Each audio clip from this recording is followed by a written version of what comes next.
Hi, and welcome to the first case study for 15 Rock. We are going to start doing a series of these to answer questions that are happening in the industry right now and trying to highlight our perspective on how you can answer it. So, our tool is very flexible and can be used in many different ways. So, the way we're using it may not be the way others use it, and that is totally fine. It's designed to explore and get insights and do research, and based on the assumptions you enter, the results will always be different. So, before I get started, I just want to say that all the companies that we use, we have no insider information. We are using public information in order to assess it and simply using our tool that's available to everyone. So, let's start. The question we're going to ask today is, what do we do with fossil fuel firms? There are some who are saying that they should be divested from, and others who suggest they should be engaged with to help them get to net zero or to get to their climate goals. We're going to try to answer that in the context of a problem that we're seeing today. Oops. So here's the problem. Let's imagine for a second that we are CalPERS.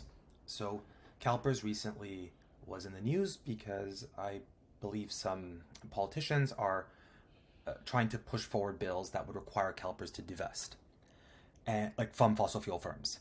So there's a few challenges with this, and there's pros and cons to both sides.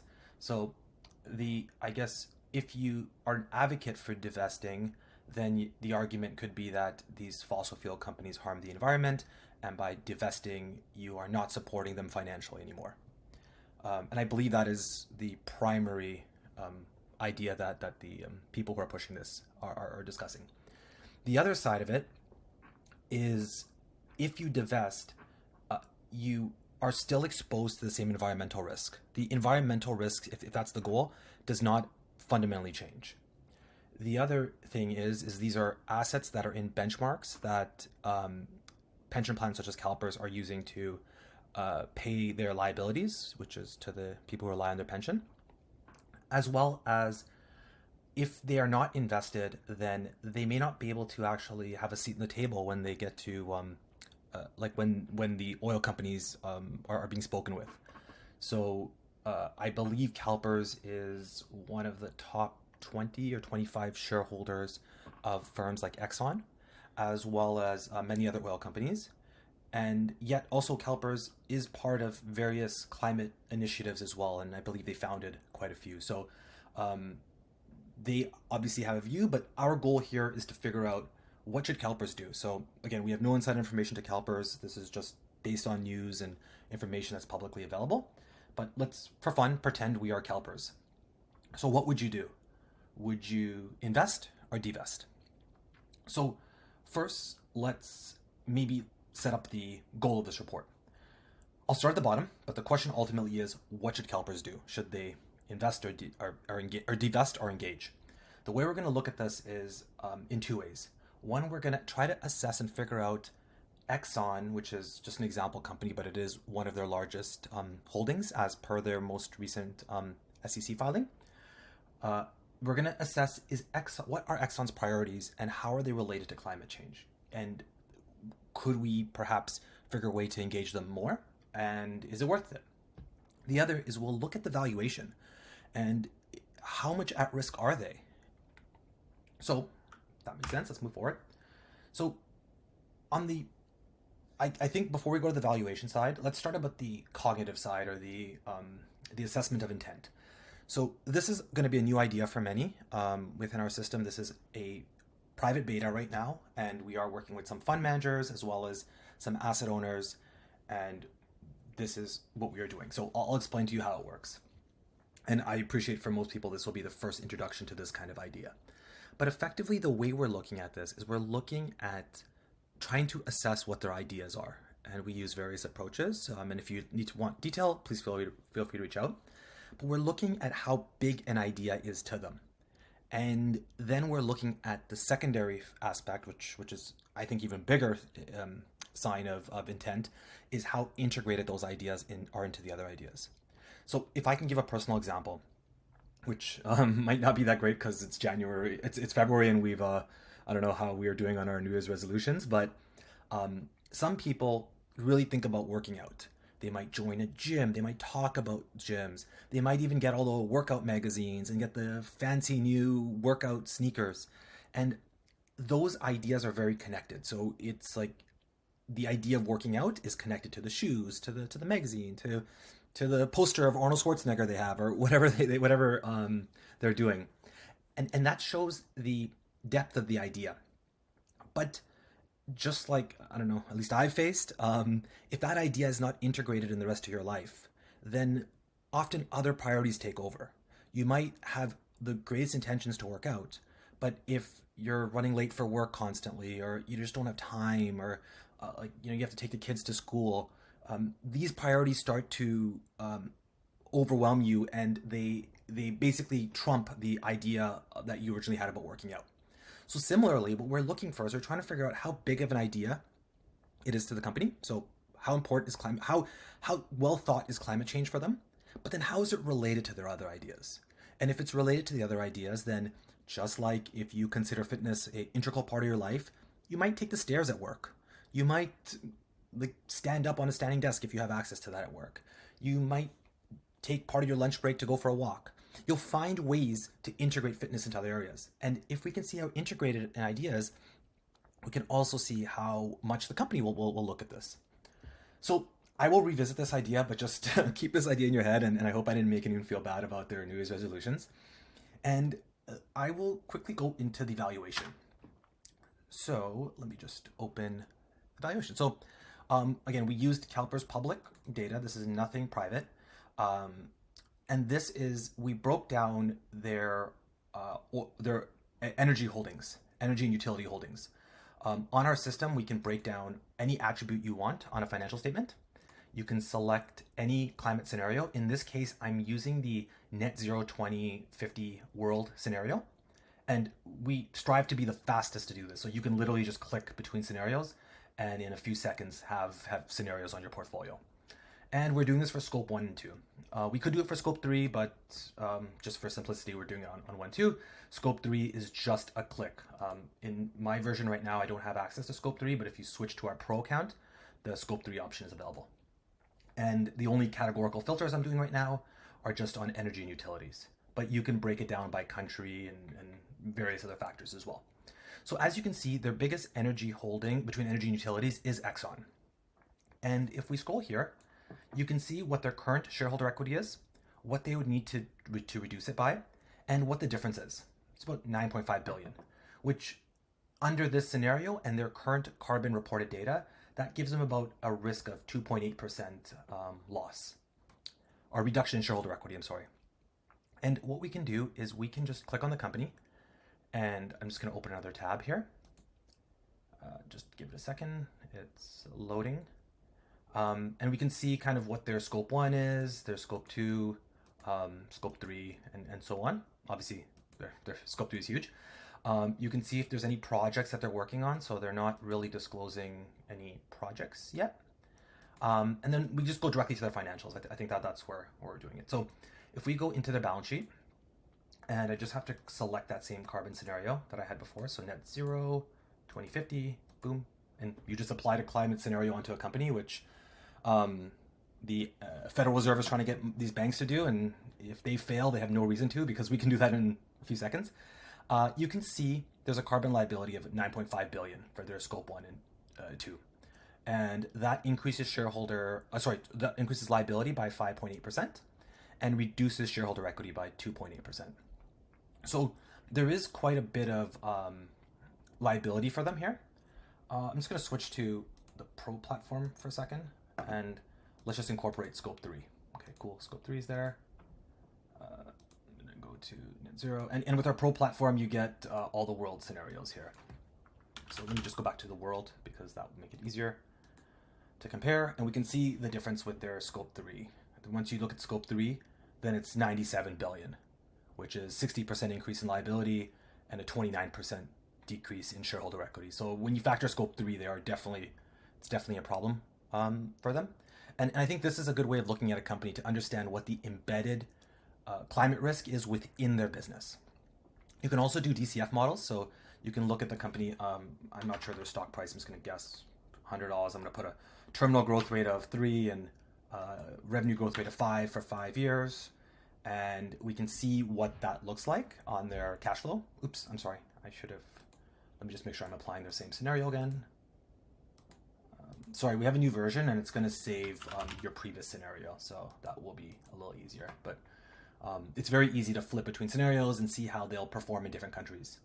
So we can see like their free cash flow does take a hit, but it gives them a bit of time to figure out what to, how to readjust. But I believe that if you look at their business, even just from a scope 1 and 2 perspective, you can unlock a tremendous amount of value by getting them to reduce their carbon emissions. This is a significant amount of benefit to them. So we now know that there's a valuation upside of it, but we also know there's a risk right now. So it's not like oil companies aren't at risk.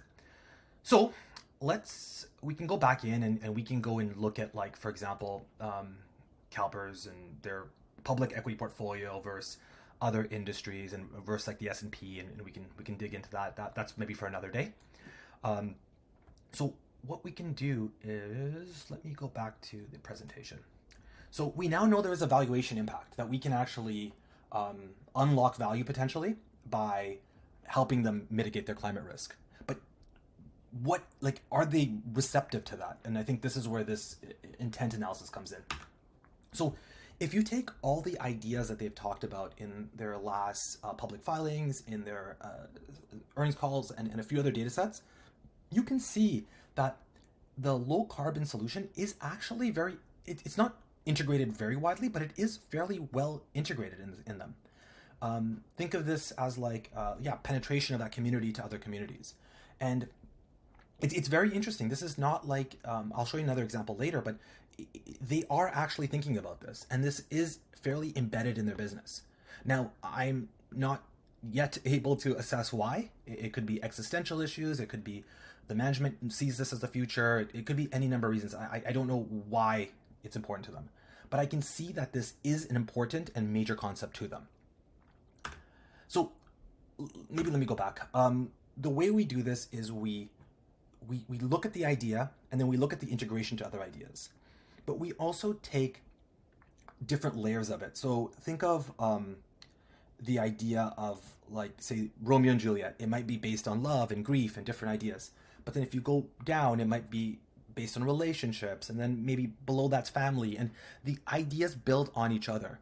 Similarly, when we're looking at a company or their intent builds upon itself. So there are very literal ideas that they're thinking about, like opening a factory or office in a different country, and then that might lead into an implication of them wanting to expand into that region, or global expansion, or something like that.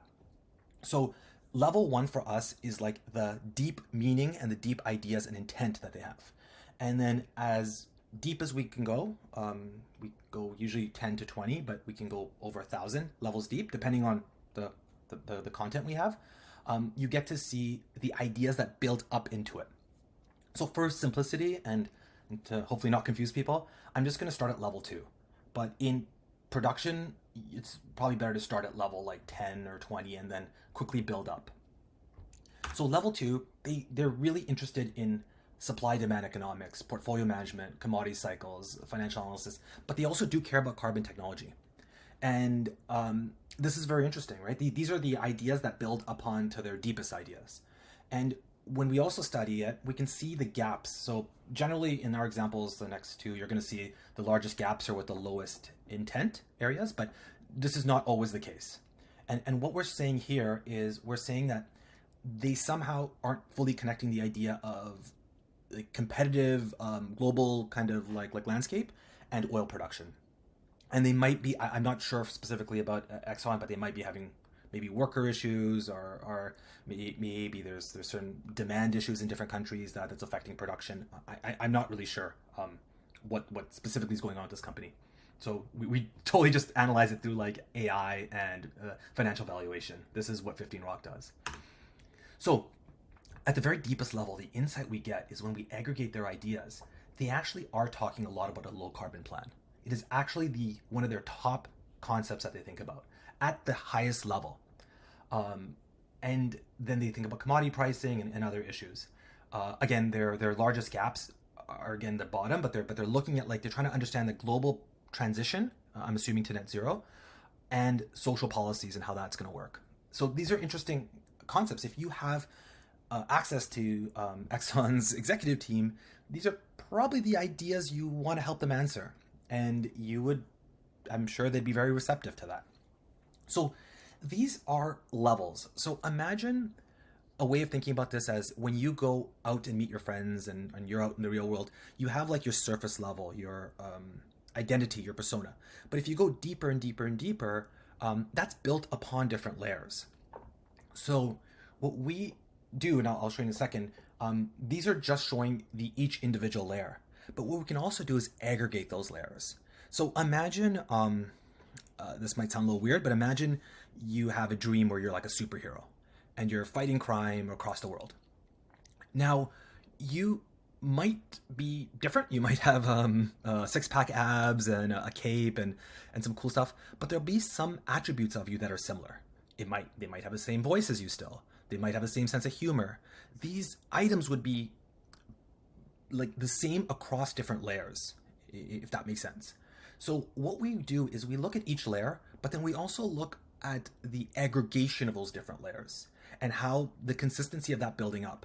And if something is consistent across those layers, then that is a very high signal that this is an important attribute and an important concept to the company. So a human example could be, if you ever hear stories of someone talking about you as a child, there might be attributes of you as a child that you still have today. Maybe you giggle every time someone slips on a banana peel or something. And that same idea is actually very relevant here. So we're trying to find the ideas that build upon each other to figure out maybe if there's something that's really true about this company. So we went 6 levels deep, joking around, but depending on how you think Inception went, they went to 4 to 5. In production, we currently go 10, but we are looking to go even further. It's quite computationally expensive, and it's takes a lot of time to process. So we are very respectful of that, and we're also still testing with a very, very, very select amount of users. So this is a tree map of all their overall ideas, and I don't know if it's helpful, but it looked cool, so we decided to put it in. Again, we're a little nerdy in this area, but let me skip to the other. So this chart is interesting. This is taking each group, each level of thinking, and it shows the big concepts within each level. So you can see for level 1, you can see the grouping, level 2, level 3. In our example, we go all the way up to level 6, but in our main environment, we go much, much deeper. And you can see at the levels what things build up. So you could see, like, carbon capture at the bottom, and then there's carbon technology, and then low carbon plan. You can see the idea actually grows and gets bigger as it gets more to the surface. Now, you can interpret that in many different ways. We are not able to interpret that yet. We let people do that, but there's many cognitive scientists who have different views, who we actually did work with to build this out. So you can interpret that, and you can reflect how this works, and what the meaning you derive from this. But this area, I think, is the most important one, at least for me. What we show here is the ideas that exist across the different levels. And if you see, investment strategy is like the top thing that keeps showing up. Oil production, commodity prices. You can actually see low carbon plan does keep showing up in one form or the other, but it's not as big as the top ones up here. But it is definitely up there. And it doesn't mean the bottom ones are not important.